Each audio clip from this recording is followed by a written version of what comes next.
सर्वांना माझा नमस्कार. आज आपण बनवू चमचमीत पोहे. त्यासाठी एका कढईमध्ये थोडे तेल टाका. मग त्यात 1 पाव चमच मोहरी आणि जिरा टाका. 3 ते 4 चिरलेल्या हिरवी मिरची, 10 ते 12 पानं गोडलिंब टाका. मग 2 मीडियम साईजचे चिरलेले कांदे टाका आणि त्याला 2 ते 3 मिनिट शिजवून घ्या.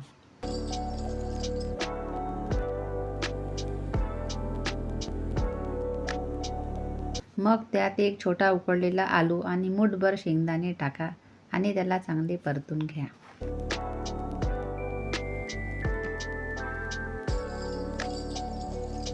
नंतर पाव चम्मच हळद टाकून मिक्स करून घ्या.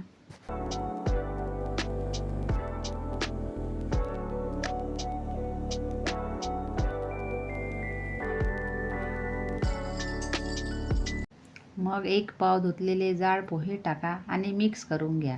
मी पोहे धुवून त्यावर मीठ टाकलेले होतं. मग 2 चम्मच लिंबूचा रस, अर्धा चम्मच साखर आणि थोडा सांबार टाका. मिक्स करून घ्या. हे आपले पोहे तयार झाले. माझ्या चॅनलला सबस्क्राईब, व्हिडिओला लाईक आणि कमेंट नक्की करा.